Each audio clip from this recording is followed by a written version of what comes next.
அவர் மேடையில் குற்றம் சாட்டினார்ல நிறைய பேர். நீங்கள் வந்து ரிசர்வேஷன் தொகுதியில் நின்று ஜெயிச்ச எம்எல்ஏக்கள், ரிசர்வேஷன் தொகுதியில் நின்று ஜெயிச்ச எம்பிக்கள், ரிசர்வேஷன் தொகுதியில் நின்று ஜெயிச்ச மேயர் அப்படின்லாம் சொல்கிறாருல்ல, இவங்களுக்கு அழைப்பு கொடுத்தீங்களா? நாங்கள் யாரை குற்றம் சாட்டுறோமோ அவங்களே போயிட்டு அழைக்கணும்னு எப்படின்னு நினைக்க முடியும்? அதுக்காக நீங்கள் அவங்கள குற்றம் சாட்டுறீங்க. கைது செய்யப்பட்ட அத்தனை ஹை ப்ரொஃபைல் ரவுடிஸ், இன்னொரு சஸ்பெக்டாக சொல்லப்படக்கூடிய வேறு 2 தலைமுறையில் இருக்கக்கூடிய ஒரு முக்கிய ரவுடிகள், அதுக்கப்புறம் வந்து இதில் ஈடுபட்டுள்ள கட்சி பிரமுகர்கள், இது எல்லாம் என்ன காட்டுதுன்னா ஒரு ஆற்காடு சுரேஷ் என்கின்ற ஒரு ரவுடிக்காக இத்தனை பேர் இணைந்தார்கள் என்று கூறுவதை அந்த நரேட்டிவ்க்கு இந்த நரேட்டிவ் வந்து ஒத்துப்போல. திரு ஆம்ஸ்ட்ராங் அவருடைய படுகொலையை நீங்கள் வந்து ரொம்ப லாபகமாக அரசின் மேலே அரசை குற்றஞ்சாட்டுறதுக்கு பயன்படுத்துறீங்களா அப்படின்ற ஒரு கேள்வி எனக்கு இருக்குது. இல்லை, இந்த அரசை வந்து முதல் நாளே குற்றச்சாட்டல சார். இன்னொன்று, இந்த திடீர் திருமா பாசக்காரர்கள்லாம் எங்கேருந்து தான் வந்தாங்கன்னு எனக்கு தெரியல. ஒரு காலகட்டத்தில் திரும்ப அவரை வந்து என்னென்னமோ விமர்சித்தாங்க. கட்ட பஞ்சாயத்துக்காரர், இது பிரிவினைவாதி, தமிழின விரோதி, நாடக காதல் கும்பலின் தலைவன். இன்னும் இந்த அரண்சையில் நாதன்லாம் ஒருத்தர் பேட்டி கொடுத்துருக்கிறாருல, அவர் வந்து முன்னாள் மாக்காய்க்கான்னு நினைக்கிறேன் நான்.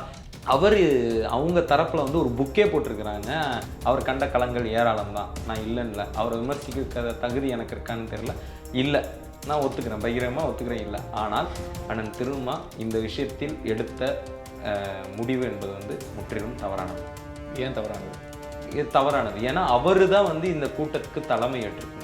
ஒரு படுகொலையை மட்டும் வச்சு ஒரு அரசை மீண்டும் சொல்கிறேன் சார், ஒரு படுகொலை கிடையாது சார். நீங்கள் வேங்கை வயலில் திமுக என்ன சார் பண்ணுச்சு? அன்னைக்கு பேரணி நடத்துனீங்களா? அன்னைக்கு இல்லை, நீங்கள் எப்படி புரிஞ்சுக்கணும்னா அன்னைக்கு பேரணி நடத்தலை. பட் ஆனால் வந்து இந்த விஷயத்துல வந்து இந்த இறப்பை வந்து நான் தான் சொல்றேன், ஒட்டுமொத்த கோவத்தின் உச்சம். ஆமா, அப்படி சொல்றேன். அதுதான் சொல்றேன். நான் ஆரம்பத்திலேயே சொன்னது, அந்த ஒட்டுமொத்த கோவம் அக்குமுலேட் ஆகிட்டு இங்கே வந்து நின்றுதுன்றேன். அந்த ஏரியா பிரைம் கிரைம் ஏரியாவாக மாறி இருக்கு. தமிழ்நாட்டோட ஜிஇஆர் ஒருத்தர் பேசுவார்ல, ஐயன் கார்த்திகேயன், ஜிஇஆர், அந்த ஜிஇஆர் வந்து அங்கே வந்து என்ன சதவீதத்தில் இருக்கு?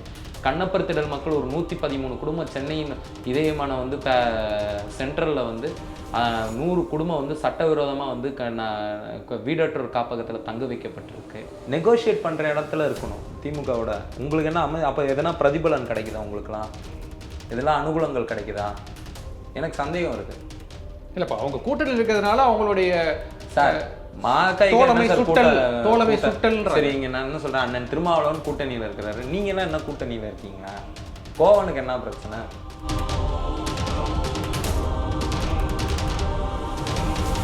வணக்கம் திருமோகன். வணக்கம், எப்படி இருக்கீங்க? நீலம் பண்பாட்டு மையம் நடத்தின அந்த பேரணி, மறைந்த ஆம்ஸ்ட்ராங் அவர்களுக்காக நடத்தின பேரணி நீதி வேண்டி நிறையா பேசுபொருளாச்சு, நிறைய சர்ச்சைகளாச்சு. விசிகா ஏன் கலந்துக்கலை, டைரக்டாக ரஞ்சித் வந்து திமுக அரசை குற்றம் சாட்டுறது, திமுகவில் இணையத்தில் இயங்கக்கூடிய திமுக ஆதரவாளர்களை குற்றம் சாட்டுறது, இந்த மாதிரி நிறையா பேசுபொருளாக மாறிச்சு. முதல்ல அவர் அப்படி கோவப்பட்டு பேசுகிறது, திமுகவை அட்டாக் பண்ணுறதுக்கு விசிகா ஒரு பக்கம் குற்றம் சாட்டினாலும் இல்லை நான் அண்ணனை விட்டு கொடுக்க மாட்டேன் அப்படின்லாம் பேசினார்ல. நீங்கள் அந்த நிகழ்வில் என்னென்ன நடந்துச்சு அப்படின்றத சொல்லுங்கள். இல்லை, இந்த நிகழ்வு வந்து அண்ணன் ஆம்ஸ்ட்ராங்கின் படுகொலைக்கு நீதி கேட்டு நடந்த ஒரு பேரணி. அதுக்கு தலைப்பு வந்து நினைவேந்தல் பேரணின்னு இருந்தாலும் அதோட மையம் நோக்கம் வந்து நீதி கேட்கணும். இன்னொன்று, இந்த ஸ்ட்ரென்த்து வந்து ஒரு ஸ்ட்ரென்த்து ரொம்ப விஜிலண்ட்டாக வாட்ச் பண்ணிகிட்ருக்கேன். அண்ணன் ஆம்ஸ்ட்ராங் நடந்த அரசியல் படுகொலையை மிக உன்னிப்பாக கவனித்து கொண்டிருக்கிறது. விசாரணை போக்கை நாங்கள் ஆராய்ந்து கொண்டிருக்கிறோம். இந்த வழக்கு விசாரணை போக்கு செல்லக்கூடிய திசை சரியானதாக அமைய வேண்டும். அது எந்த காரணத்திலும் அது திசை மாறி செல்லக்கூடாது. வழக்கு விசாரணை மிக நேர்மையாக நடக்க வேண்டும். இது போன்ற என்கவுண்டர்கள் தொடரக்கூடாது. இதையெல்லாம் உள்ளடக்கமாக வச்சு தான் இந்த மாதிரியான ஒரு பேரணி நடந்தது. இன்னொன்று, அந்த பேரணியில் கலந்து கொண்ட அந்த ஒரு நம்பர்ஸ் நம்மளுக்கு சொல்கிறது என்னென்னா, மறைமுகமாக ஒரு செய்தி என்னென்னா, இது வந்து அண்ணன் ஆம்ஸ்ட்ராங்கின் அவருடைய படுகொலையில் மட்டும் எழுச்சியாக பங்கேற்ற கூட்டம் இல்லை. சரி, இது உங்களுக்கு அதிர்ச்சியாக கூட இருக்கலாம். தமிழ்நாட்டில் தொடர்ச்சியாக நடந்துட்டு இருந்த வன்கொடுமைகள், அது வந்து முன்னாடி இருக்கலாம், பின்னாடி இருக்கலாம், இப்போ சமீப காலமாக இருக்கலாம், கடந்த ஆட்சி காலமாக இருக்கலாம், எல்லாமே இருக்கலாம். ஆனால் இப்போ அந்த சமீபமாக நடந்துட்டு வந்துட்டு இருக்க அந்த வன்கொடுமைகளின் உச்சமாக அண்ணன் ஆம்ஸ்ட்ராங்கின் படுகொலையை தலித் மக்கள் பார்க்குறாங்க. ஒரு ஒன்று கூடல். இது வந்து என்னன்னா, இது வந்து ஒரு ப்ரொவோக்கிங் பாயிண்ட். இது வந்து கிட்டத்தட்ட வந்து இதுக்கு மேலே நம்ம வந்து போராடாமல் இருந்தால், இதுக்கு மேலே நம்ம வந்து ஒரு கேள்வி கேட்காம இருந்தால், இதுக்கு மேலே நாம் அமைதியாக இருந்தோம்னா இனி நம்ம ஒவ்வொருத்தருக்கும் இது வந்து நம்ம இருப்பே நம்ம கேள்விக்குள்ளாயிடும்ன்றதுல இருந்து தான் இந்த ஒரு எழுச்சிகரமான கூட்டம் வந்து அந்த பேரணியில் பங்கெடுத்து கிட்டத்தட்ட 5 நாள் திட்டமிடலில் ஒரு 5000 பேரை திரட்டுறதுன்றது வந்து சாதாரண விஷயம் கிடையாது. இயக்குனர் ப ரஞ்சித்துக்கு நீலம் பண்பாட்டு அமைப்புக்கு கிளை அமைப்புகள்லாம் ஒன்றும் கிடையாது. சில மாவட்டங்களில் தான் வச்சுருக்கிறாங்க. அவங்க கலைத்துறையில் பண்பாட்டு இயக்கமாக தான் இயங்கிட்டு வருது. ஒரு ஆண்டுதோறும் ஒரு முறை கொண்டாட்டம் தான். முதல் அரசியல் நிகழ்வு 5000 பேர் திரள்றாங்கன்னா அந்த அமைப்பு எடுத்துக்கொண்ட அந்த நோக்கம் என்ன, எந்த நோக்கத்துக்காக அவங்க ஒரு கால் விட்டாங்க, அந்த நோக்கம் இந்த இந்த இந்த பேரணியில் கலந்து கொண்ட மக்கள் திரள் அந்த நோக்கத்தை சரியான நோக்கம் என்று அங்கீகரித்ததின் வெளிப்பாடு தான் இத்தனை ஆயிரம் மக்கள் அந்த பேரணியில். எந்தெந்த அரசியல் தலைவர்களுக்கெல்லாம் அழைப்பு விடுத்தீங்க? நான் அறிந்த வரையில் அனைத்து தரப்பு அரசியல் தலைவர்களுக்கும் அழைப்பு விடப்பட்டது. அனைத்து தரப்புனா எல்லாருக்குமே, இன்க்ளூடிங் யார் யாரெல்லாம் நான் ஆம்ஸ்ட்ராங் அவருடைய படுகொலையில் கருத்து தெரிவித்தாங்களோ, அதாவது அந்த படுகொலை அரசியல் படுகொலைன்னு, அந்த படுகொலைக்கு எதிராக யாரெல்லாம் குரல் எழுப்பினார்களோ அத்தனை பேருக்கும் அழைப்பு விடுக்கப்பட்டது. அதனால தான் வந்து சுப உதயகுமார் வந்தார், திருமுருகன் காந்தி வந்தார், நீதியரசர் ஓய்வு பெற்ற நீதியரசர் ஹரிபரந்தாமன் வந்தார். இவங்கெல்லாம் இத்தனைக்கும் வந்து தலித் ஃபோல்டுக்குள்ளே இருக்கிறவங்க கூட கிடையாது. இவங்களையும் காங்கிரஸ் தலைவர் வந்தார். ஆமாம், அவர் ஏஐசிசி மீட்டிங்கில் இது இருந்ததாக சொன்னார். அதனால் வந்து அதில் பேசின தமிழ்நாடு அட்டவணை சாதி துறையின் தலைவர், காங்கிரஸ் தலைவர் ரஞ்சன், மரியாதைக்குரிய சகோதரர் ரஞ்சன்குமார் வந்து என்ன சொன்னார்னா, அண்ணன் செல்வ பெருந்தகரை சொன்னதன் பேரில் தான் நான் வந்து இந்த கூட்டத்தில் கலந்துக்கிட்டேன்னு அவர் சொன்னார். சரிங்களா, இப்படி எல்லாருமே இந்த இதில் தான் கலந்துக்கிட்டாங்க. யாருக்கும் போயிட்டு பெரிய தாம்பாள தட்டில் வாழைப்பழம் சீப்புலாம் வச்சு ஒன்றும் போய் கூப்பிட்டுலாம் வர கிடையாது. எல்லாருக்குமே வந்து இந்த இருக்கக்கூடிய குரூஷியலான டைமில் ஒரு செல்பேசி அழைப்பு மூலம் தான் அவங்க அழைச்சதான் எனக்கு வந்து ரொம்ப நம்ப தகுந்த வட்டங்கள் வந்து கிடைத்த தகவல். நீதியரசர் ஹரிபரந்தாமன் கூட ஃபோன் பண்ணி தான் சொன்னாங்க, எல்லாருக்குமே ஃபோன் பண்ணி தான் சொன்னாங்க. இப்போ நான் இதே கேள்வியை நான் விசிக தரப்பினர்கிட்ட வைக்கும் பொழுது அவங்க டக்குன்னு தம்பி பண்ணிட்டாரு, எங்கள்கிட்ட வந்து ஒரு உட்காந்து பேசி ஒரு இதை வந்து நம்ம ரொம்ப பெருசாக பண்ணியிருந்துருக்கலாம், அவர் எடுத்தவங்க ஒருத்தனை அவசர கொடுக்கையா பண்ணிட்டாரு. இல்லை, அந்த விமர்சனங்களுக்கு இன்னும் பதில் சொல்லிக்கிட்டே இருந்தோம்னா அது இன்னும் ஒரு சண்டை, அண்ணன் ஆம்ஸ்ட்ராங் படுகொலைக்கு நீதி கேட்குறதுன்னு மாறி கடைசியில் வந்து உள்ளுக்குள்ளே அடிச்சுக்கிற மாதிரி மாறிடும்னு நான் நினைக்கிறேன். ஆனால் கடைசியாக இறுதியாக ஒரே ஒரு பதில் தான் சொல்லணும். அப்படியே இருந்தாலும் கூட தம்பியை கூப்பிட்டு கூட தம்பியை இன்னொரு நாள் கூட நடத்துவோம், இல்லை பெருசாக நடத்துவோம் அப்படின்னு சொல்லியிருந்தால் தம்பியை நிப்பாட்டிகிட்டு இருந்திருப்பார். தம்பி ஒன்றும் தம்பி தான் பண்ணணும், தம்பி தலைமையில் தான் நடக்கணும்னு தம்பியும் நினைக்கல. நான் யாரை தம்பின்னு சொல்கிறேன்னு உங்களுக்கு தெரியும், எந்த தரப்பு சொல்கிறாங்களோ அவங்களுக்கும் இதுதான் பதில். தம்பி தெளிவாக தான் இருந்தாங்க. நீங்கள் எப்படி சொல்கிறீங்க? ரஞ்சித் அப்படி நினச்சிருந்தா நீளம் தான் அதை எடுக்கணும். நீங்கள் வேணா வந்து அவர்கிட்டயே கூட கேளுங்க, அவரே இதை கருத்தை சொல்லுவார். ஆனால் என்னென்னா இதுக்கு இன்னும் கவுண்டர் ஆர்கியூமெண்ட் வச்சு அவங்கள இது பண்ணுறது வந்து அது மீண்டும் வந்து ஒரு இணக்கத்துக்கு கொண்டு போய் விடாது, மீண்டும் பிணக்க தான் அதிகப்படுத்தும். அதனால் வந்து இதுக்கு அந்த பதிலோடு நான் நிறுத்திக்கலாம்னு நினைக்கிறேன்.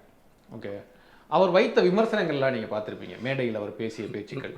இப்போது செல்வ பெருந்தையை கூப்பிடுறாரு, திரும்ப கலைப்படுகிறார், இந்த மாதிரி பல அட்டவணை சமூகத்துக்காக குரல் கொடுக்கக்கூடியவர்கள், அதுக்காக இயங்கக்கூடியவர்கள் எல்லாருக்குமே தொலைபேசியிலே அழைப்பு விடுக்கிறாருன்னு வச்சுக்கோங்க.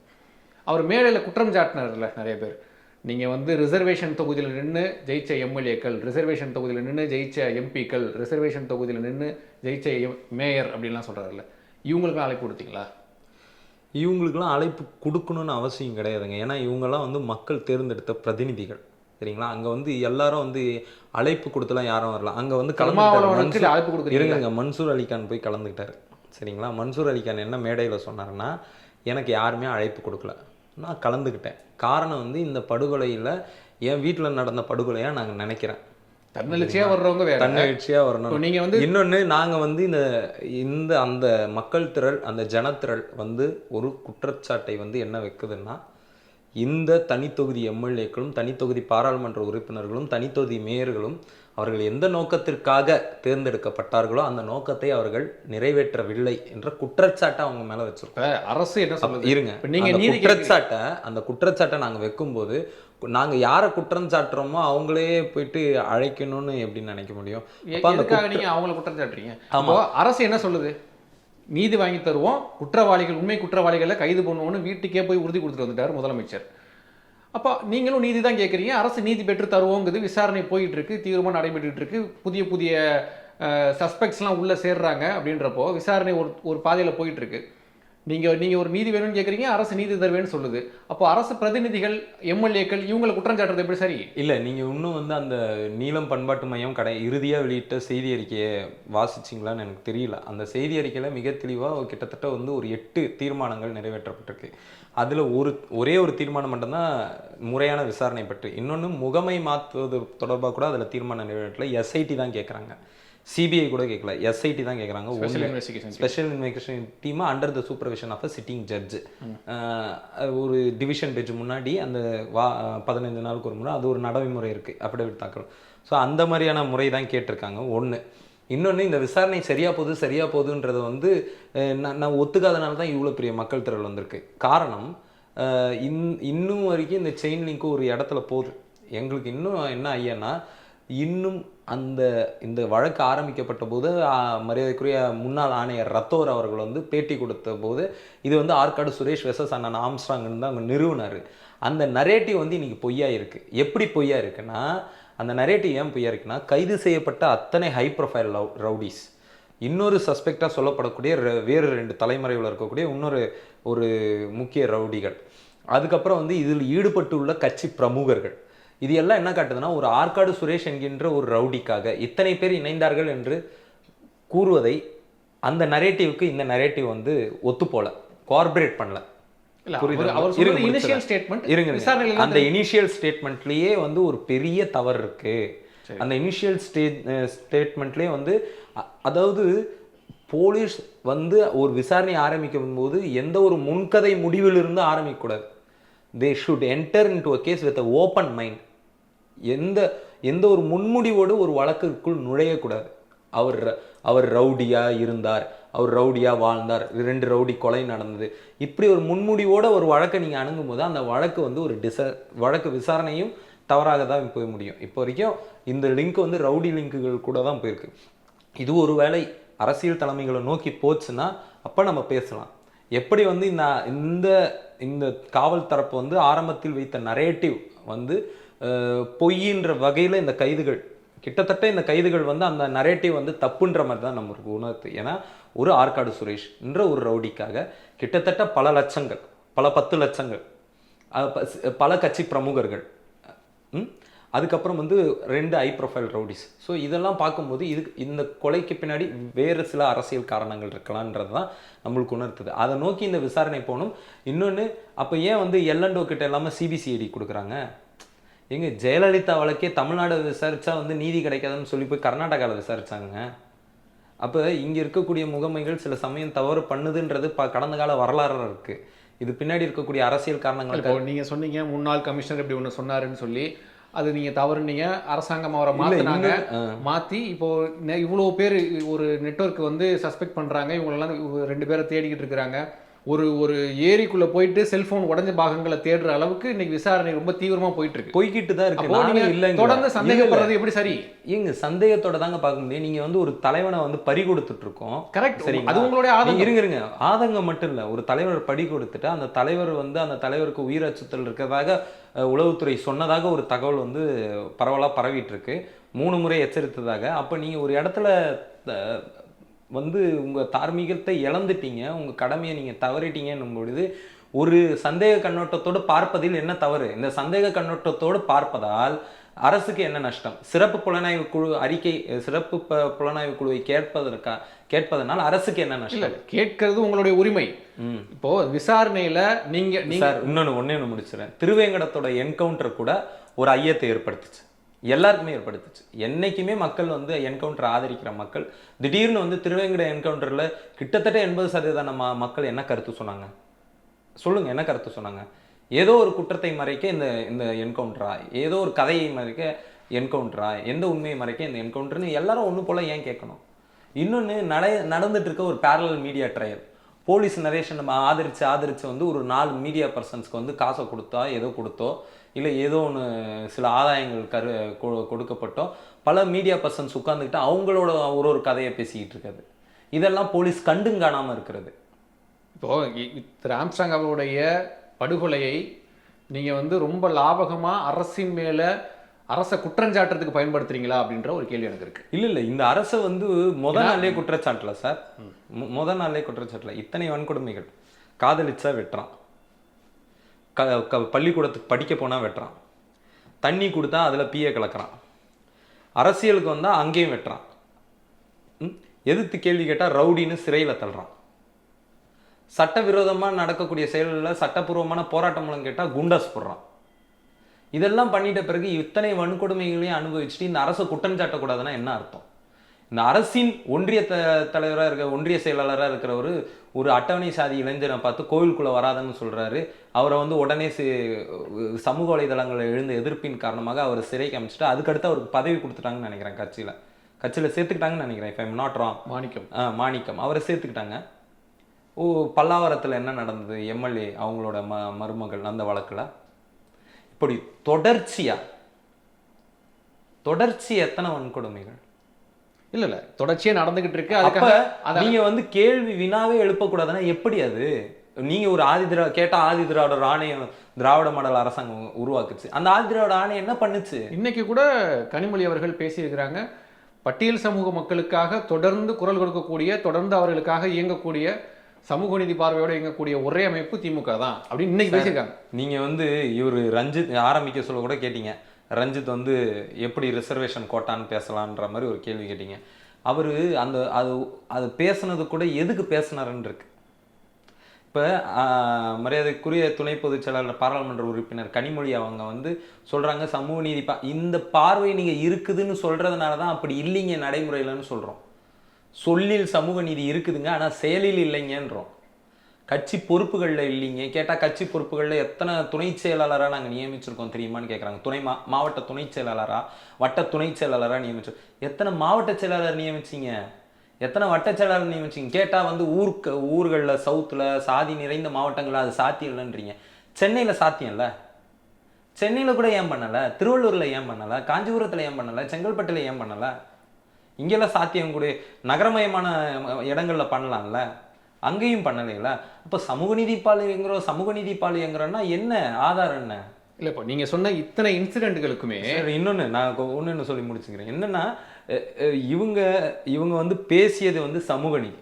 நீங்கள் நல்லா பாருங்க, தலித் நரேஷனில், தலித் மக்கள்கிட்டேருந்து வரக்கூடிய நரேஷனில் ஏன் திமுகவை இத்தனை கேள்விகள் கேட்குறாங்கன்னா அதில் ஒரு உரிமை கலந்த ஒரு பார்வையும் உண்டு. காரணம், யாரும் அதிமுகவின் எடப்பாடி பழனிசாமியை அண்ணல் அம்பேத்கர் சிலைக்கு வந்து நேரில் வந்து மாலை போட்டிங்களான்னு கேட்கறதில்ல. தாத்தா ரெட்டைமலை சீனிவாசனுக்கு மாலை போட்டிங்களான்னு கேட்கறதில்ல. தாத்தா எல்சி குருசாமிக்கு மாலை போட்டிங்களான்னு கேட்கறதில்ல. தாத்தா HM ஜெகநாதனுக்கு மாலை போட்டிங்களான்னு கேட்கறதில்ல. மாறா யாரைக்கிட்ட கேட்குறாங்க? திமுகவில். ஏன் கேட்கணும்? திமுக தன்னை ஒரு ஜனநாயக அமைப்பு, சமூக நீதி பேசுகிற அமைப்பு. யாருன்னா வந்து பிஜேபி அண்ணாமலை ஏன் அண்ணன் ஆம்ஸ்ட்ராங் மறைவுக்கு வரலன்னு கேட்டாங்களா? கேட்கலையே. ஒருத்தரை காட்டுங்க, ஒரு அட்டவணை சாதித்த நபர். EPS யாரும் கேட்கல. முதல்வர் ஏன்? ஏன்னா நீங்க எங்க தலைவர்னு நாங்க நினைக்கிறோம். நீங்க எங்களுக்கான வாய்ஸ் நீங்க மீண்டும் மீண்டும் சொல்றீங்க. அந்த உரிமையில இருந்து கேட்கிறோம். ஏன்னா இந்தியாவில் நான் பிராமின் சென்ஸுடைய ஒரு பார்ட்டி. அப்போ நான் பிராமின் ஃபோல்டுக்குள்ளே தலித்தும் இருக்கிறாங்களா? அப்போ தலித்தும் நான் பிராமினும் வேறன்னு சொல்லிடுங்க. உங்களுக்கு விளங்குதா நான் சொல்றது? அப்போ அந்த இடத்துல இருந்து தான் நம்ம இந்த வினாக்களையும் நீங்கள் அட்ரஸ் பண்ணணும். இப்போ நான் இந்த இடத்துல எனக்கு ஒரு கேள்வி என்னன்னா, இப்போ நீங்கள் சொன்ன இந்த தொடர்ந்து இப்போ திமுக ஆட்சியை எடுத்துக்கோமே, திமுக ஆட்சிக்கு பிறகு நடக்கக்கூடிய அத்தனை பட்டியல் சமூகத்துக்கு எதிரான வன்கொடுமைகள் எல்லா விஷயத்துக்குமே விசிக இன்ன பிற அமைப்புகள், பட்டியல் சமூகத்துக்காக இயங்கக்கூடிய அமைப்புகள் தொடர்ந்து குரல் கொடுத்துட்டு இருக்கு. அரசுக்கு எதிராக ஆர்ப்பாட்டங்கள், போராட்டங்களை நடத்தியிருக்கு. அப்படி இருக்க சூழல்ல இந்த பேரணிக்கு விசிக புறக்கணிக்குது அப்படின்னா, இப்போ நான் என்ன உணர்ந்துக்கிறேன் அப்படின்னா, இந்த பேரணி ஆம்ஸ்ட்ராங் அவர்களுடைய மறைவுக்கு நீதி கேட்டு நடக்கக்கூடிய பேரணி அரசை அட்டாக் பண்ணுவதற்கான ஒரு பேரணியா? அந்த வாதம் வந்து பங்கேற்ற நபர்கள் வந்து முறியடிச்சிட்டாங்க சார். நீங்கள் வந்து ஓய்வு பெற்ற நீதியரசர் வந்து ஆன்டி டிஎம்கே கிடையாது, ஹரிபரந்தாமன். ப்ரோ டிஎம்கேவும் கிடையாது. ரஞ்சன் குமார் அவர் காங்கிரஸ், அவரு ஆன்டி டிஎம்கே கிடையாது. இன்னும் சொல்லணும்னா ஏன் திருமுருகன் காந்தி கூட ஆன்டி டிஎம்கே கிடையாது. ஏன் சிபிஎம்மின் மத்திய சென்னை மாவட்ட செயலாளர் அவர் பங்கெடுத்தார், தோழர் செல்வா, அவர் ஆன்டி டிஎம்கே கிடையாது. இன்னும் நிறைய பேர் பங்கெடுத்தாங்க அதில் ஆன்டி டிஎம்கே கிடையாது. அப்போ சரி, என்ன நீங்கள் வேணால் எங்களை வேணால் நீங்கள் ஆன்டி டிஎம்கேன்னலாம், இவங்களாம் ஏன் பங்கு? ரஞ்சித் அவர்களுடைய பேச்சினுடைய ஒட்டுமொத்த சாராம்சமுமே அரசை விமர்சிக்கிற, அரசை கேள்வி கேட்கிற தொழில தானே இருந்துச்சு சார். இன்னைக்கு ரூலிங் பார்ட்டியே யார் இருக்காங்களோ அவங்கள தான் கேள்வி கேட்க. அரசு எந்த விதத்தை தடம் மாறுதுன்னு கேட்குறேன். கரெக்டான விசாரணை போயிட்டு இருக்கு, நீதி வாங்கி தருவோம்னு சொல்றாங்க சார். இல்லை நீங்கள், நான் மீண்டும் மீண்டும் சொல்கிறேன், நீங்கள் இன்னும் வந்து உங்கள் எல்லாரோட பார்வையும் ஒரு குறுகிய வட்டத்தோட இது இந்த இந்த இந்த அறச்சீற்றம் வந்து வெறுமனே வந்து அண்ணன் ஆம்ஸ்ட்ராங்கின் மரணத்திலேருந்து எழுந்ததில்லை, சரி, படுகொலையிலேருந்து மட்டும் எழுந்ததில்லை. அதை ஒட்டி நடந்த நிகழ்வுகள், அதை ஒட்டி நடந்துகிட்டு இருக்க நிகழ்வுகள், அவர் மரணத்தை அரசு கையாண்ட விதம், அவர் கண்ணியத்தோடு மாண்போடு புதைக்கப்படாத ஒரு துயரம் வந்து எங்களுக்கு இன்னும் இருக்குது, ஒரு குற்ற உணர்வு இன்னும் இருக்குது. என்னை போன்றவர்களுக்கு அவரை சென்னைக்குள்ளே புதைக்க முடியாமல் போயிடுச்சே அப்படின்ற ஒரு குற்ற உணர்வு இப்பயும். அது இதெல்லாம் ஏன் விசிக பேசல? கடைசி வரைக்கும் தகனம் செய்கிற வரைக்கும் இருந்த என்னுடைய தம்பி அப்படின்னு திரும்ப பேசினவர், நீங்க சொன்ன குற்றச்சாட்டுகள் எல்லாம் என்ன வைக்கவே இல்லையே அவரு? இல்ல, அவங்க வைக்கலன்னா அது நீங்க அவங்க கிட்ட தான் கேட்கணும். ஏன்னா நீங்க இது சந்தர்ப்பத்தை பயன்படுத்தி நீங்க அரசு அட்டாக் பண்றீங்கன்னு நான் சொல்றேன். இல்ல, அப்படி கிடையாது. ஏன்னா இது சந்தர்ப்பத்தை அரசு கொடுக்குதுன்றேன் நான். நீங்க இந்த சந்தர்ப்பத்தை நான் பயன்படுத்திட்டு அரசு அட்டாக் பண்றேன்னு நீங்க சொன்னீங்கன்னா, இந்த சந்தர்ப்பத்தையும் இந்த வாய்ப்பையும் அரசு தானே தருது. அப்ப அதுவும் உண்மை தானே. இந்த வாய்ப்பை அரசு தானே எனக்கு தருது, ஏன் தரணும்? நீங்க வந்து மீண்டும் மீண்டும் வந்து ஒரு பெய்டு ஜேர்னலிஸ்ட்டுங்களை வச்சுக்கிட்டு, பெய்டு யூடியூபர்ஸை வச்சுக்கிட்டு, உங்களால் விளம்பர பயன் பெற்ற யூடியூபர்ஸை வச்சுக்கிட்டு எங்களை லும்பன்னுவீங்க, எங்களை அரசியல் ரவுடின்னுவீங்க, எங்களை அடியாளுன்னுவீங்க, எங்களை அடிதடிக்காரன்னுவீங்க, எங்களை கட்ட பஞ்சாயத்துக்காரன்னுவீங்க. இத்தனையும் பொறுத்துக்கிட்டு சகிச்சுக்கிட்டு அண்ணன் ஆம்ஸ்ட்ராங் அவரின் படுகொலைக்கு எதிராக பேசப்பட்ட தொகுப்புகளை காட்டிலும் அவரை இழிவுபடுத்தி பேசிய விஷயங்கள் தான் அதிகமாக இருக்குது. இன்னொன்று, இந்த திடீர் திருமா பாசக்காரர்கள்லாம் எங்கேருந்து தான் வந்தாங்கன்னு எனக்கு தெரியல. ஒரு காலகட்டத்தில் திரும்ப அவரை வந்து என்னென்னமோ விமர்சித்தாங்க. கட்ட பஞ்சாயத்துக்காரர், இது பிரிவினைவாதி, தமிழின விரோதி, நாடக காதல் கும்பலின் தலைவன். இன்னும் இந்த அரண்சையில் நாதன்லாம் ஒருத்தர் பேட்டி கொடுத்துருக்கிறாருல, அவர் வந்து முன்னாள் மாக்காய்க்கான்னு நினைக்கிறேன் நான். ஒரு புதிய ஜனநாயகத்தோட ஆசிரியரை கூட இருந்திருப்பாருன்னு நினைக்கிறேன். அந்த ஆசிரியருக்குள்ளே இருந்திருக்கிறாருன்னு உறுதியாக நல்லா தெரியும். தப்பாக இருந்தால் மன்னிச்சுக்கலாம். அவங்க தரப்பில் வந்து ஒரு புக்கே போட்டிருக்கிறாங்க. பாமகவையும் விசிகாவையும் பிஎஸ்பியும் ஒரே தராசில் வச்சு ஒப்பிட்டு எழுதியிருக்கிறாங்க. அவங்க கட்சி, நான் 2 விஷயம் சொல்கிறேன் சார். அவங்களோட நெருங்கி பழகின வாய்ப்பெல்லாம் எனக்கு இருந்திருக்கு. ஒரு காலகட்டத்தில் ரொம்ப கேவலமாக பேசுவாங்க.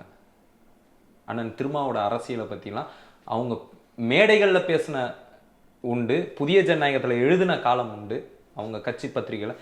இன்றைக்கி வந்து இயக்குனர் ரஞ்சித்தை எதிர்க்கிறதுக்கு திருமா வந்து அவங்களுக்கு வந்து ஒரு பெரிய தலைவராகிட்டார். ஏதோ ஒரு வகையில் எனக்கு மகிழ்ச்சி தான். இப்போ நான் அண்ணன் திருமாவை ஏற்றுக்கிட்டாங்களே இத்தனை ஆண்டுகளுக்கு பிறகு.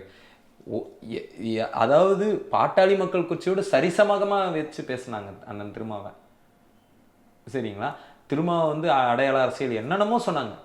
வர்க்க விரோதி, வர்க்க துரோகிக்கு என்ன அவங்க சொல்லாத சொற்களே கிடையாது. அவ்வளோ கேவலப்படுத்தி பேசுனாங்க. எத்தனையும் இன்னைக்கு இப்போ யாரெல்லாம் முகநூலில் வந்து அண்ணன் திருமாவுக்கு எதிராக இவர்கள் அரசியல் செய்கிறார்கள், அண்ணன் திருமாவின் அரசியலை வந்து அழிப்பதற்காக ரஞ்சித் உருவெடுத்திருக்கிறாருன்னு சொல்கிறாங்களோ, இவங்க எல்லாருமே ஒரு காலத்தில் கூட இல்லை, ஒரு 5-6 வருஷத்துக்கு முன்னாடி வந்து அண்ணன் திருமா தான் வர்க்க ஒற்றுமைக்கு எதிராளி, அண்ணன் திருமா தான் தமிழின ஒற்றுமைக்கு பகையாளி, அண்ணன் திருமா உண்மையிலேயே வந்து ஒரு கட்ட பஞ்சாயத்துக்காரன்னு பேசிகிட்டு இருந்த கும்பல் இது. இன்னைக்கு அந்த கும்பல் வந்து சரி எங்க ரஞ்சித்தை எதிர்த்தா நான் ரஞ்சித்தையும் திருமாவையும் சேர்த்து எதிர்த்தோன்னா நம்ம வந்து மூஞ்சி தெரிஞ்சிடுமோன்றதுக்காக சரி இப்போதைக்கு அண்ணன் திருமா பக்கம் நின்றுக்கிட்டு ரஞ்சித்தை எதிர்ப்போம். ரஞ்சித்தை எதிர்க்க வேண்டிய தேவை எங்கேருந்து வருது? தேவை எங்கேருந்து வருதுன்னா, ரஞ்சித் பேசக்கூடிய அந்த தலித் பாலிடிக்ஸ் வந்து இவங்களுக்கு வந்து ஒரு பெரிய அச்சத்தை தருதுன்னு. திருமாவா தானே பேசுறாரு? இல்லை, அவர் வந்து அதுதான் சொல்கிறேன்னே, அவர் வந்து ஒரு ஃபோல்டுக்குள்ளே நின்றுட்டார். இப்போ அண்ணன் திருமா அவரை விமர்சிக்கக்கூடிய அளவுக்கு எனக்கு வயசும் அனுபவமும் கிடையாது. அவர் கண்ட களங்கள் வந்து எத்தனையோ. ஏன்னா கமெண்ட்ல வருவாங்க, நீ ஒரு பொடி பையன், நீ பேசலாமான்னு கேட்பாங்க. அதுக்கு முன்னாடி நானே ஒத்துக்கிறேன், அவர் கண்ட களங்கள் ஏராளம் தான், நான் இல்லைன்னு. அவரை விமர்சிக்க தகுதி எனக்கு இருக்கான்னு தெரியல, இல்லை, நான் ஒத்துக்கிறேன், பகிரமாக ஒத்துக்கிறேன், இல்லை. ஆனால் அண்ணன் திருமா இந்த விஷயத்தில் எடுத்த முடிவு என்பது வந்து முற்றிலும் தவறானது. ஏன் தவறானது? தவறானது ஏன்னா அவர் தான் வந்து இந்த கூட்டத்துக்கு தலைமை ஏற்றிருக்கணும். அவர் வந்து நின்று அவரு தான் எங்கள் குரலாக ஒழிச்சிருக்கணும். இதையும் நான் வந்து உரிமையோட தான் கேட்குறேன். எப்படி நான் வந்து சாதி இந்து தலைவர்களுக்கு வந்து ஒரு மிகப்பெரிய பொறுப்பு இருக்குன்னு சொல்கிறேனோ, அண்ணன் திருமாவுக்கு மிகப்பெரிய கடமை இருக்கு. அவர் வந்து அவர் தான் எங்களோட வாய்ஸ். அந்த வாய்ஸ் அங்கே அதை தான் வந்து இயக்குனர் பா ரஞ்சித்தும் இல்லை அதான் நீங்கள் தடம் மாறிட்டீங்க. இப்போ 2 பேரும் தலித் அரசியல் பேசுகிறாங்க. இப்போ ரஞ்சித்தை மட்டும் எதிர்க்க வேண்டிய தேவை எங்க இருந்தது? ரஞ்சித்தை மட்டும் எதிர்க்க வேண்டிய தேவை, ரஞ்சித் திமுகவை எதிர்க்கிறாருன்றதை விட திமுக மீது ஒரு ஸ்ட்ராங் கிரிட்டிக் வைக்கிறாரு. ஏடிஎம்கே மேலேயும் வச்சாரு. அந்த கூட்டத்திலேயே எல்லாரும் வந்து என்ன பேசலைன்னா, அவர் பிஜேபிக்கு எதிராக பேசுனதையும் ஏடிஎம்கேக்கு எதிராக பேசுனதையும் மறைச்சிட்டாங்க. இன்னும் நான் கேட்குறேங்க, இது வரைக்கும் இயக்குனர் பா ரஞ்சித் வந்து எந்த பிஜேபிக்காரன்னா அவங்க மேடையில் ஏற்றி நீங்கள் பார்த்துருக்கீங்களா? ஒரு பிஜேபிக்காரனை, ஒரு ஆர்எஸ்எஸ்காரனை, ஒரு இந்துத்துவ சாய்வு உள்ளவனை ஏற்றி நீங்கள் பார்த்துருக்கிறீங்களா? ஆனால் யார் யாரை திறமை ஏற்றிருக்கிறாரு? மரியாதைக்குரிய கனிமொழி அவங்களை ஏற்றிருக்கிறாரு, மேடை ஏற்றி பேச வச்சிருக்கிறாரு. எத்தனையோ பேரை பேச வச்சிருக்கிறாரு. எத்தனையோ பேரை வந்து திராவிட பிரசன்னா பேசியிருக்கிறாரு, திமுகவின் பிரசன்னா பேசியிருக்கிறாரு. அதுக்கப்புறம் வந்து அண்ணன் திருமாவும் மேடை ஏறியிருக்கிறாரு பண்பாட்டு மையத்தில். அதுக்கப்புறம் வந்து மரியாதைக்குரிய அண்ணன் ஜக்கையன் அவர்கள், அண்ணன் நாகை திருவள்ளுவன் அவர்கள், எத்தனையோ பேர் மேடையில் அவர் திராவிடியன் ஐடியாலஜியை விரும்புகிறவர். இன்னொன்னு அவரோட சர்பேட்டா பரம்பரையில் திமுக எமர்ஜென்சி எல்லாம் ப்ரொமோட் பண்ணிருக்காரு. அப்படி இருக்க எம்ஜிஆர் வந்து ஒரு காமெடி பீஸா காமிச்சாரு. எம்ஜிஆர் ஆதரிச்சு பேசக்கூடிய ரத்தத்தின் ரத்தம்னு ஒரு காமெடி கேரக்டரை உருவாக்கி ஏடிஎம்கே ஃபுல்லா சட்டையர் பண்ணி வச்சிருந்தாரு. பாக்ஸஸ் எல்லாம் வந்து ரவுடிகள் ஆக்குனதுல வந்து ஏடிஎம்கேக்கு மிகப்பெரிய பங்கு இருக்குன்றத மறைமுகமா அந்த படத்துல சொல்லியிருந்தாரு. அப்ப இவரை போயிட்டு மீண்டும் மீண்டும் மீண்டும் வந்து நீ வந்து அப்படி இருக்கிற நபர் ஒரு படுகொலையை மட்டும் வச்சு ஒரு அரசை மீண்டும் மீண்டும் சொல்றேன் சார், ஒரு படுகொலை கிடையாது சார். நீங்க வேங்கை வயல்ல திமுக என்ன சார் பண்ணுச்சு? அன்னைக்கு பேரணி நடத்தினீங்களா? அன்னைக்கு இல்ல நீங்க எப்படி புரிஞ்சுக்கணும்னா, அன்னைக்கு பேரணி நடத்தல. பட் ஆனா வந்து இந்த விஷயத்துல வந்து இந்த இறப்பை வந்து நான் தான் சொல்றேன், ஒட்டுமொத்த கோவத்தின் உச்சம். ஆமா அப்படி சொல்றேன், அதுதான் சொல்றேன். நான் ஆரம்பத்திலேயே சொன்னது அந்த ஒட்டுமொத்த கோவம் அக்குமுலேட் ஆயிட்டு இங்க வந்து நின்னுதுன்றேன். நீங்க வெறுமனே வந்து நான் மீண்டும் சொல்றேன், இது அண்ணன் ஆம்ஸ்ட்ராங்கின் படுகொலை வந்து ஒரு வன்கொடுமையின் உச்சமா இந்த மக்கள் பார்த்தாங்க. அதனாலதான் இவ்வளவு பெரிய அணித்திரள் வந்து அந்த இடத்துல நடந்தது. அவருடைய உண்மையான நியாயமான வினாக்களுக்கு பதில் சொல்லாம மிகவும் ரோக் மென்டாலிட்டியில் வந்து ஒரு ஒரு ஒரு வந்து ஒரு காழ்ப்புணர்ச்சியோட வன்மத்தோட எழுதிக்கிட்டு இருக்காங்க, பேசிக்கிட்டு இருக்காங்க. இப்போ வரைக்கும் கூட பாருங்க, இப்பயும் பாருங்க ஆர்குமெண்ட் எப்படி திருப்புறாங்கன்னா, Ranjith versus DMK, Ranjith versus அண்ணன் திருமான்னு மாத்திரமா. ஆனா இப்போ வரைக்கும் ஆம்ஸ்ட்ராங்குடைய அவருடைய படுகொலை பத்தியோ, இத்தனை நாள் நடந்துட்டு வந்த 244 தலித் படுகொலை பத்தியோ, வன்கொடுமைகளை பத்தியோ இவ்வளவு 8 தீர்மானம் நிறைவேற்றப்பட்டிருக்கு. அந்த 8 தீர்மானத்துல என்ன தப்புன்னு பேசணும்ல, ஒரு தீர்மானம் ஃபேக்சுவலா தப்புன்னு சொல்லணும்ல. அது அவர் பேசின பேச்சுகளை பத்தி பேச மாட்டீங்க. மாறா அவர் பின்னாடி யார் இருக்கிறா, அவர் பின்னாடி யார் இருக்கா, ஆதாரத்தை கொடு. பிஜேபி இயக்குது அப்படின்ற பிஜேபி உங்களுக்கு வந்து திமுகவில் சேரலன்னா, திமுகவில் சேராதான் எல்லாரையும் பிஜேபி இயக்குமா? நான் என்ன கேட்குறேன், அப்போ நீங்கள் போயிட்டு அதானியை போய் பார்த்தீங்கன்னா உங்களை யார் இயக்குறா? அது முதலீடுக்காக வந்திருக்கிறாரு. என்ன முதலீடு? ஆரம்பத்தில் தேர்தலுக்கு முன்னாடி நீங்கள் யாரை எதிர்த்தீங்க? அதானி அம்பானி எதிர்த்தீங்க. இப்போ எதுக்கு அதானியோட மூலதனம் எதுக்கு இந்த நாட்டில்? சரி, அது ஒரு வேற டாபிக். இப்போ ரஞ்சித் வந்து ஒரு மேடையில் பேசுறாரு, எந்த கட்சியுமே வேண்டாம், தலித் இயக்கங்கள்லாம் ஒன்றா சேர்ந்து நம்ம ரிசர்வேஷன் தொகுதியில் போட்டிடுவோம், நம்மளுடைய ஒற்றுமை தான் ஆளும் தரப்புக்கு வந்து ஒரு பயத்தை ஏற்படுத்தும் அப்படின்னு பேசுகிறாரு. திரும்ப நம்ம தனியாக இருக்கக்கூடாது, தலித் அமைப்புகள்லாம் சேர்ந்து தனியாக இருந்தோம்னா மற்ற சாதியினருக்கு நம்ம எதிரியாக சித்தரிச்சிருவாங்க, ஸோ நம்ம அந்த பொது நீரோட்டத்தில் கலக்கணும், இதுதான் அம்பேத்கர் சொன்னது அப்படின்றாரு. ஆனால் ரஞ்சித் வந்து தொடர்ந்து நம்மளாம் ஒன்றா இருக்கணும் அப்படின்னு தனித்தே இருக்க ட்ரை பண்ணுறாரு. சார் ரஞ்சித் எங்கேயுமே சார், அவர் இயக்குனர் ரஞ்சித் வந்து எந்த இடத்துலையுமே வந்து நீ நான் தலித்லாம் வராதுன்னு சொல்ல. அவர் கூட இருக்கிற வேலை செய்கிற பசங்களாம் நான் தலித்லாம் எத்தனை பேர் இருக்கிறாங்க? இந்த பேரணிக்காக உழைச்சதுல நான் தலித் பசங்க இருக்கிறாங்க, இந்த பேரணியில் பங்கெடுத்துக்கிட்ட நான் தலித் பசங்க இருக்கிறாங்க. இன்னொன்று, நீங்கள் அந்த நரேஷனை எப்படி பார்க்கணுன்னு இருக்கு. அண்ணன் திரும்ப சொன்னதும் சரிதான், மைய நீரோட்ட அரசியல்ன்றது சரிதான். இவர் சொல்றது சரிதானே. இவர் ஒன்றும் வந்து மைய நீரோட்ட அரசியல் வந்து நீங்கள் தனி தொகுதியில் போயிட்டு என்ன தலித் மட்டுமே ஓட்டு போட்டால் ஜெயிக்க முடியும்? ஆமாம், அவர் ஜெயிக்க முடியாதுல்ல. அவர் என்ன சொல்றாருன்னா, தனி தொகுதிகளில் வந்து நம்ம வந்து வலிமையான ஒரு வேட்பாளரை மட்டும் நிப்பாட்டுவோம். இப்போ உதாரணத்துக்கு சொன்னோம்னா வந்து சில இடங்களில் வந்து தலித் ஆளுமைகளே தேர்தலில் மோதிக்கிற களம்லாம் வருது. அதெல்லாம் வேண்டாம், நம்ம பேசி நம்ம வந்து நமக்குள்ள வந்து ஒரு ப்ராப்பர் ரெப்ரசன்டேஷனோட களம் காணுவோன்றாரு. இன்னொன்று, நீங்கள் வந்து தலித் எம்எல்ஏக்கள் கிட்ட ஒரு ஒற்றுமையே இல்லைன்னு வேணான்னு. அதனால தான் வந்து அவங்க 42 எம்எல்ஏக்கள் இருக்கக்கூடிய 43 எம்எல்ஏக்கள் பலம் கொண்ட ஒரு சட்டமன்றத்தில் வெறும் 3 அமைச்சரோட உட்காந்துக்கிட்டு இருக்காங்க. அவங்க ஒரு கட்சியினுடைய முடிச்சிருக்கேன் ஒரு கட்சியினுடைய பிரதிநிதியா இருங்க மக்கள் பிரதிநிதியா ஜெயிச்சு உள்ள போயிருக்காங்க. ஓட்டே நீங்க சாதி ரீதியா ஒன்னா சேரணும்னு சொல்றீங்க. இல்ல சாதி ரீதியா ஒன்னா சேரல சார். இன்னொன்னு சாதியை ஒழிச்சு வச்சுட்டுலாம் இங்க ஒன்றும் பண்ணல. நீங்க சாதி ஒழிப்பு பேசுறவங்க எல்லாரையும் சாதியை ஒழிச்சு வச்சுட்டு சாதியை வளர்த்துட்டு இருக்கான். நாங்க வந்து சாதி ஒழிப்பு பேசுறோம். சாதி ஒழிப்பு எப்படி பேசுறோம்னா, எங்க அடையாளம் நீங்க எந்த அடையாளத்தை வச்சு ஒடுக்குனீங்களோ அந்த அடையாளம் தான் விடுதலைக்கானதா நாங்க பாக்குறோம்.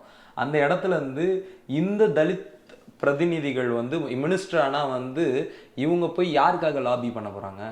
ஒடுக்கப்பட்ட அப்பாவி நிலம் இல்லாத வக்கற்ற ஜனங்களுக்கு ஏதோ ஒரு நன்மை நடக்குமா நடக்காதா? ஒரு இடத்துல வந்து கே.என். நேரு, மரியாதைக்குரிய அமைச்சர் கே.என். நேரு வந்து ஒரு பேட்டி கொடுக்குறாரு கலைஞர் தொலைக்காட்சியில். கலைஞரை நினைவு பகிர்ற விதமாக ஒரு பேட்டி தர்றாரு. அந்த பேட்டியில் என்ன சொல்கிறாருன்னா, 89 96 எனக்கு சரியா தெரியல. அப்போ வந்து என்னை வந்து எலக்ட்ரிசிட்டி மினிஸ்டராக ஆக்குறாரு போல். அப்போ வந்து எனக்கு எலக்ட்ரிசிட்டியை பற்றி ஒன்றுமே தெரியாது. கலைஞர் தான் சொன்னார், யோ இரியா அதெல்லாம் நான் பார்த்துக்கிறேன் அப்படின்னாரு. அப்போ அந்த யோ இரியான்னு நீங்கள் ஏன் ஒரு அட்டவணை சாதியில் இருந்தோம்னு சொல்லலை? அப்போ நீங்கள் வந்து யாரை மேல் தூக்கி விடணும்னு ஒன்று இருக்குல்ல. நம்ம எந்த நோக்கத்துக்காக இருந்தோமோ, எந்த நோக்கத்துக்காக கட்சி தொடங்கப்பட்டதோ அந்த நோக்கத்தை நிறைவேற்றணும்ல. இன்னும் எத்தனை காலம் வந்து கடைசி 3 இடங்கள்ல ஆதி திராவிட நலத்துறை வந்து சத்துணவு இதை மட்டும் ஒரு ஒன்றுத்துக்கும் உதவாத துறைகளை கொடுத்தா அதனால என்ன பயன் அவங்களுக்கு? அந்த மக்களுக்கு தான் என்ன பயன்? அதை ஒன்றுத்துக்கு உதவாத துறைன்னு சொல்றீங்க. இப்போ ஆதி திராவிட நலத்துறையில ஆதி திராவிட நலத்துறையில அவங்களால என்ன சுயாதீனமா செயல்பட முடிஞ்சது? அது விமர்சனமா வைங்க, சரிங்களா? சார் அந்த துறை வந்து ஒண்ணுத்துக்கு உதவாத ஒரு பிடபிள்யூடி கொடுத்தீங்கன்னா என்ன நடக்கும்னு நான் சொல்றேன் பாருங்க. ஒரு வந்து ஒரு அட்டவணை சாதியில் இருக்கக்கூடியவங்களுக்கு பல நன்மைகள் நடக்கும். ஒரு உள்துறை அமைச்சர் கொடுத்தீங்கன்னா, ஒரு வந்து ஒரு ஹெல்த் டிபார்ட்மெண்ட் கொடுத்தீங்கன்னா, கல்வித்துறை கொடுத்தீங்கன்னா, கல்வித்துறை, ஹெல்த் டிபார்ட்மெண்ட்டு, அப்புறம் வந்து நிறைய துறைகள் இருக்கு. வேளாண்மை துறை, இப்படி எத்தனையோ எக்கச்சக்க துறைகள் இருக்கு. விளையாட்டுத்துறை, இந்த மாதிரிலாம் கொடுத்தீங்கன்னா நீங்க எவ்வளோ பண்ணலாம்ல. இது எல்லாம் எல்லாருக்கும் தெரிஞ்சுதாங்க நடக்குது. சிலதெல்லாம் வெளிப்படையா பேசினா நல்லா இருக்காது.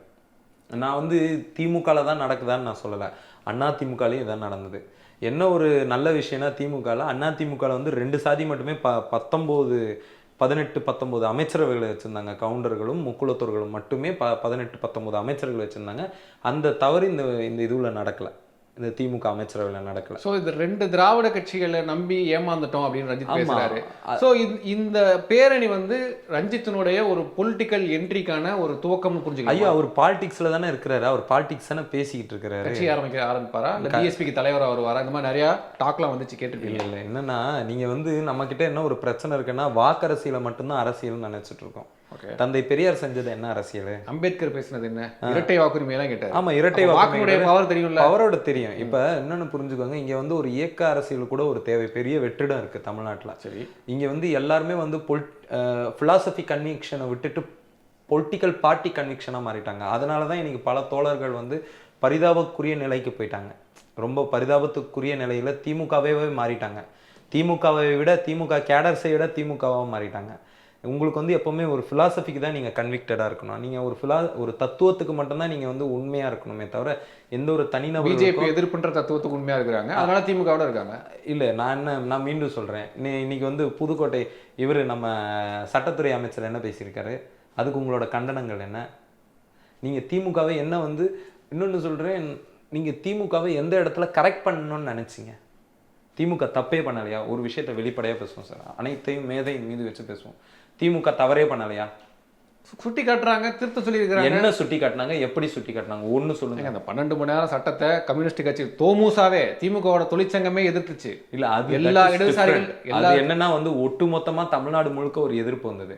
நான் கேட்கறது அட்டவணை சாதி பிரச்சனைகளை விட்டுருங்க, மற்ற பிரச்சனைகளுக்கு போவோம். சிப்காட் மாதிரியான பிரச்சனைகள், இந்த மேல்மா கிராமத்தில் நடந்த பிரச்சனைகள், அதுக்குள்ளெல்லாம் போவோம், சரிங்களா? அப்புறம் வந்து தொடர்ச்சியாக நடந்துட்டு இருக்கிற பல நிர்வாக வெள்ளம் மாதிரியான பிரச்சனைகள், பெருவெள்ளம் சென்னையில் வந்தது, அதுக்கப்புறம் வந்து தொடர்ச்சியாக வந்து இவங்க வந்து பல நிர்வாக பிரச்சனைகள், எதில் வந்து இவங்க இந்த ஆசிரியர் உமா மகேஸ்வரி அவங்க கைது செய்யப்பட்ட போது என்ன மாதிரியான எதிர்ப்பு வந்தது? எதுவுமே வரலையே நம்ம காம்ரேடுங்கிட்டேருந்து. காம்ரேடுன்னு நான் சொல்ல, இன்னொன்று நகர்ப்புற குடிசை மாற்று வாரியத்தை நாங்கள் வந்து ஸ்லம் கிளியரன்ஸுன்ற பேர் வந்து என் மக்களை வந்து இழிவுபடுத்துது, அப்படின்ற தாய் உள்ளத்தோடு தளபதி நகர்ப்புற வாழ்விட மேம்பாட்டு வாரியம். நகர்ப்புற வாழ்விட மேம்பாட்டு வாரியம்னு பேர் மாத்தினாரு. ஆனா எங்க வாழ்க்கை மேம்படவே இல்லை. பேர் மாறினவுடனே எங்களை 1.5 லட்ச ரூபா கொடுன்னு கேட்குறாரு.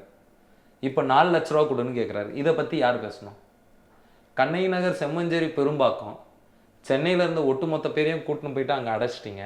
அடைச்சிட்டு அவங்களுக்கு வந்து ஒன்றும் இல்லாமல் 4ஆம் தர வாழ்க்கையை வாழ்ந்துட்டு வராங்க அந்த மக்கள். அந்த ஏரியா பிரைம் கிரைம் ஏரியாவாக மாறி இருக்கு. தமிழ்நாட்டோட ஜிஇஆர் ஒருத்தர் பேசுவார்ல, ஐயன் கார்த்திகேயன், ஜிஇஆர், அந்த ஜிஇஆர் வந்து அங்கே வந்து என்ன சதவீதத்தில் இருக்கு?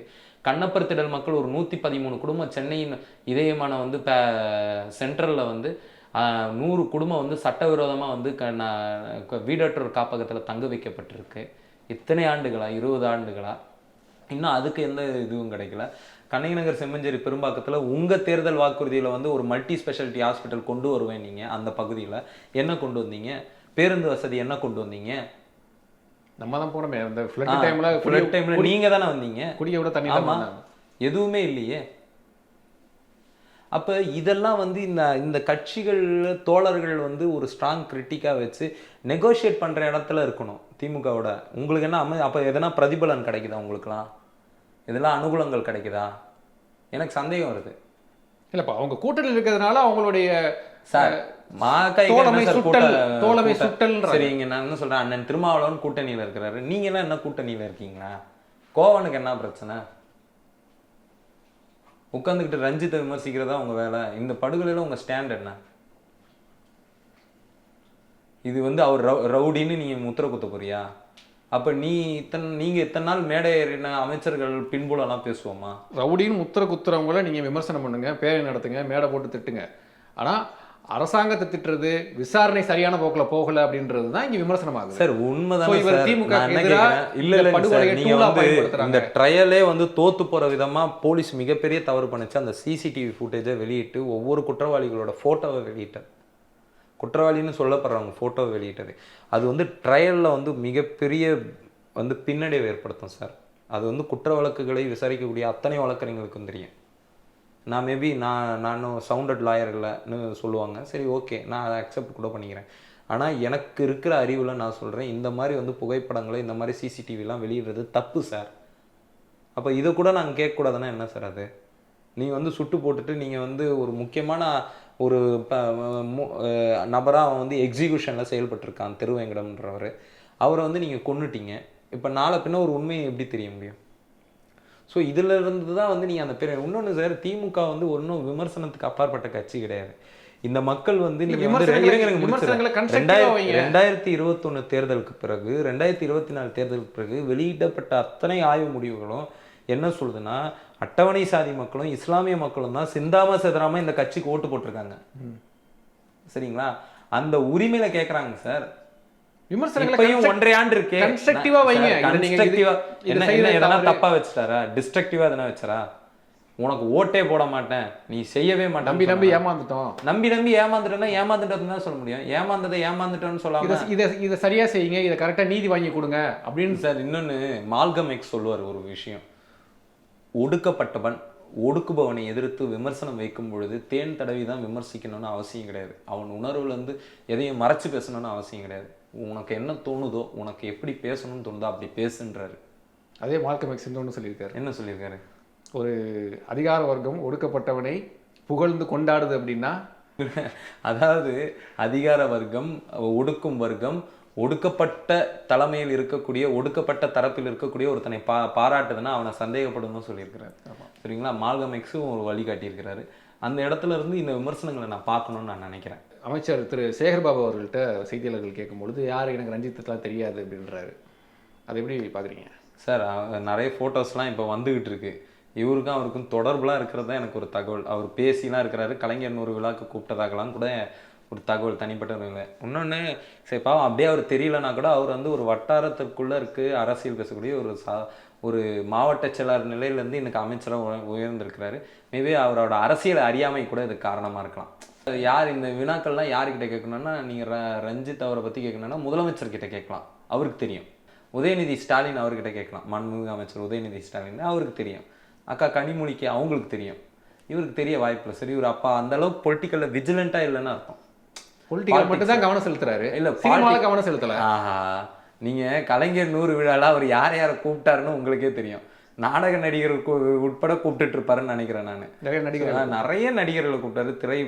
திரைப்படங்களை தொடர்ச்சியா பார்க்கக்கூடியவர் தான். கவிஞர்கள், எழுத்தாளர்கள், பாடகர்கள், எழுத்தாளர்கள் எக்கச்சக்க நபர்களை பார்க்கக்கூடியவர் தான்.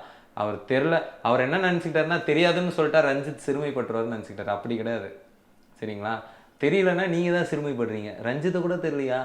ஆனா ரஞ்சித் மாதிரியான ஆட்கள், மாரி செல்வராஜ் மாதிரியான ஆட்கள், மற்ற மக்கள் அரசியல் பேசக்கூடிய இந்த மாதிரியான இயக்குனர்களை வந்து தெரிஞ்சு வச்சுட்ருக்கோம். வெற்றிமாறன் மாதிரியான ஆட்கள்லாம் தெரிஞ்சு வச்சுட்ருக்கணும். ஏன்னா அவங்களாம் மக்கள் அரசியல் பேசுகிறாங்க.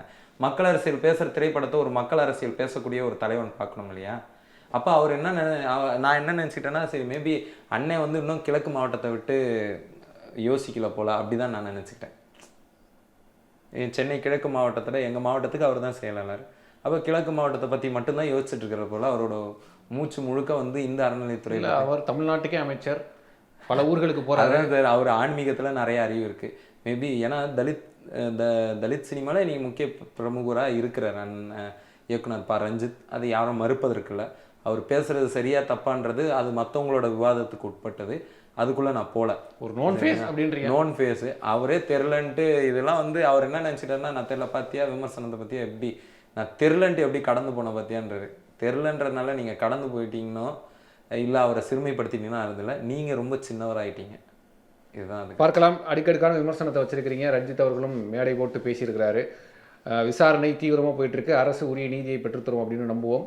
இவ்வளோ நேரம் உங்களுடைய கருத்துக்களை பயந்தமைக்கு ரொம்ப நன்றி. நன்றி.